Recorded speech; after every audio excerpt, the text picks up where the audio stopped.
Halo pemirsa YouTube, kembali lagi bersama kami di Zona Rumor. Tempat di mana setiap cerita punya dua sisi dan setiap kabar kami telusuri sampai ke faktanya. Kasus yang menimpa tokoh agama Yai Mim kembali bikin heboh warga Malang. Setelah sebelumnya diusir dari perumahan Joyo Grand, Kafling Depak, Lowokwaru, kini muncul kabar baru yang lebih mengejutkan. Yai Mim disebut-sebut juga dilarang sholat di musola kompleks tempat tinggalnya sendiri.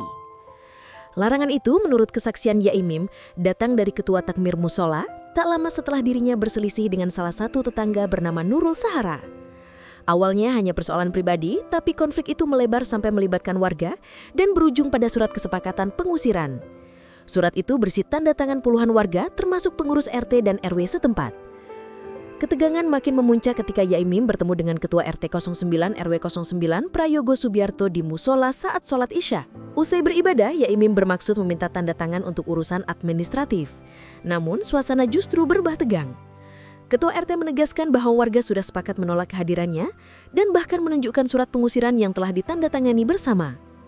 Merasa janggal, Yai Mim pun menanyakan langsung kepada jemaah yang ada di musola. Dari situ terungkap bahwa Ketua Takmir Musola, Nur Hidayat juga ikut menandatangani surat itu dan bahkan disebut melarang Yai Mim untuk kembali beribadah di sana. Menurut pengakuan Yai Mim, ia sempat menanyakan alasan larangan itu.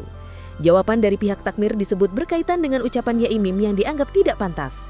Sejak saat itu, ia tak lagi diperbolehkan menunaikan ibadah di musola kawasan tempat tinggalnya sendiri. Dikonfirmasi terpisah, Ketua RT Prayogo Subiarto akhirnya angkat bicara.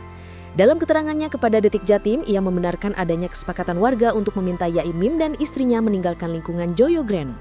Prayogo menyebut persoalan ini awalnya hanyalah masalah pribadi antara Yai Mim dan tetangganya, namun kemudian berkembang dan menimbulkan keresahan warga.